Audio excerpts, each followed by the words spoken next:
Mes chers compatriotes, je vous salue. Alors, quand vous êtes dans un pays comme le Canada, où on parle de l'Arctique, et qu'en plein été, nous connaissons les étés canadiens, certains très virulents, où on pourrait naviguer entre 25 et 28 degrés, et qu'on se réveille à 11 degrés, on peut se poser beaucoup de questions, n'est-ce pas?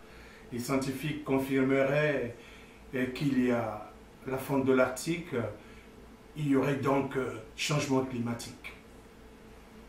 Alors, ce matin, nous allons naviguer entre la philosophie et la sociologie.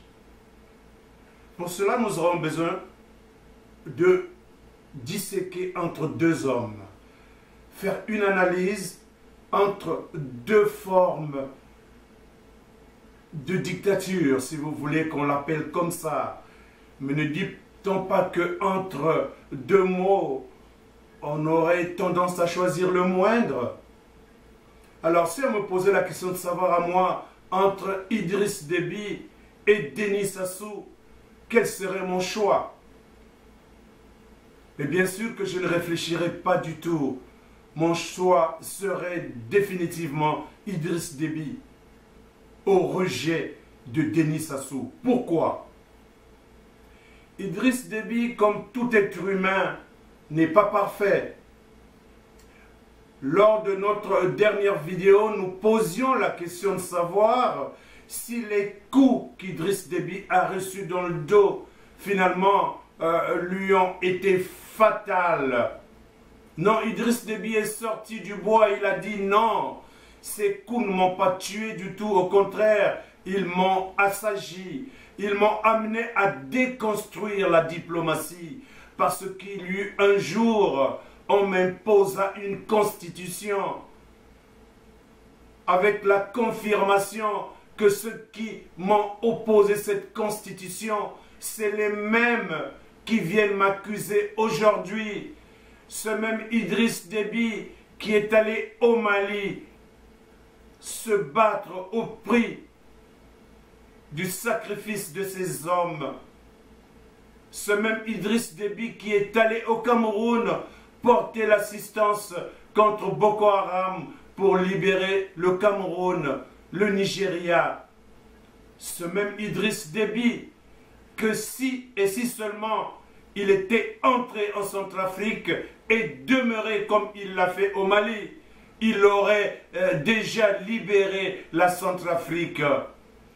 Est-ce que je m'en vais vous poser la question de savoir, ce même Idriss Déby aujourd'hui, s'il entrait à Brazzaville, ne pourrait-il pas libérer les populations du Poul qui sont tuées en masse? Les populations du Poul, lesquelles les villages ont été complètement dévastés. Les populations du Poul qui se sont déplacées en abandonnant tout derrière eux. En abandonnant tout derrière eux parce que ils sont pourchassés, violés, tués, assassinés. Allez-y comparer cela avec Sassou Nguesso. Mais ce Denis Sassou, qu'est-ce qu'il est capable de perpétrer? Regardez, il a aidé Nkurunziza à massacrer ses populations. Il aide Joseph Kabila à massacrer ses populations. Et dans son pays, puisque ce pays, le Congo-Brazzaville, lui appartient, il est en état de siège, il est en état de guerre. Contre qui? Mais contre son peuple. Mais Idriss Déby, lorsqu'il est sorti ces dernières années, c'est pour aller porter secours à ces populations qui étaient massacrées, qui sont massacrées par Boko Haram. Est-ce qu'on a besoin d'être un philosophe ou un sociologue pour comprendre cela? Mais regardez, il y a quelque chose d'extraordinaire dans ce que nous appelons l'instruction, l'académie, l'éducation. Lorsque nous étudions en philosophie, ça commandait d'avoir une vision basique, une éducation de base pour aller prétendre faire de la philosophie. Et pour cela, il fallait être au lycée. un temps, c'est au lycée que nous avons commencé à faire de la philosophie. Nous l'avons continué dans les universités. Nos parents, dans les temps antiques, dans les temps médiévaux, n'ont pas été à l'école pour faire de la philosophie, mais ils ont philosophé en permanence avec les anecdotes, avec des techniques de sagesse pour gouverner. Parce qu'en ce temps, nous avions des chefs de village. Nous avions tout un système constitué pour gouverner dans les villages. Ils philosophaient, ils socialisaient, ils gouvernaient. Aujourd'hui, la jeunesse actuelle n'a même pas besoin d'aller à l'école pour étudier la sociologie parce que la nature elle-même, elle les commande de vivre dans une sociologie permanente. Là où nous avons besoin d'aller nous gratter les méninges, mais c'est en mathématiques, mais c'est en philosophie. Mais alors nous parlons de la philosophie philosophale. Nous parlerons donc de cette sociologie communautaire. C'est comme comparer Idriss Déby et Sassou Nguesso. Denis Sassou, c'est le genre de personne qui, au fur et à mesure qu'il a vécu dans un environnement qu'on appelle le Congo-Brazzaville, il a étudié la sociologie des Congolais dans leur ontologie profonde. Il a pu déceler comment manipuler, comment violer les Congolais. Mais il n'a pas su philosopher dans la nature réelle de ces mêmes Congolais. Ainsi, pour réussir à les soumettre, il jette les uns en prison, il tue les autres et il perturbe donc tout l'écosystème. Entendez par écosystème, les forêts, les humains, les animaux, la nature. Ça sous-détruit tout.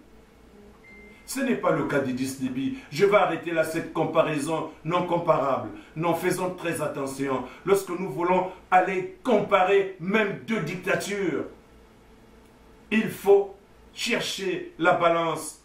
Car en fait, on ne compare que ce qui est comparable. On ne peut pas comparer Sassou Denis et Idriss Déby. J'ai bien dit d'entre Dieu que l'être humain n'est pas parfait, ce n'est pas de sa nature d'être un homme parfait, l'être humain. Mais cependant, c'est de la nature de l'être humain de transcender un certain nombre de clivages, de transcender un certain nombre de natures viscérales. Et on peut dire pour le cas d'Idriss Déby, lorsqu'il est sorti accuser la France, cette France par François Hollande qui a autorisé à Sassou Nguesso de museler son peuple, de jeter les opposants en prison.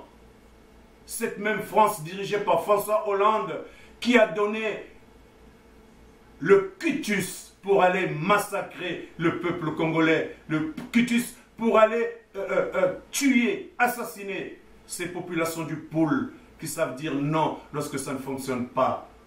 Ce même François Hollande qui a donné à Sassou Nguesso l'autorisation de massacrer les populations qui lui résisteraient. Ce n'est pas le cas d'Idriss Déby.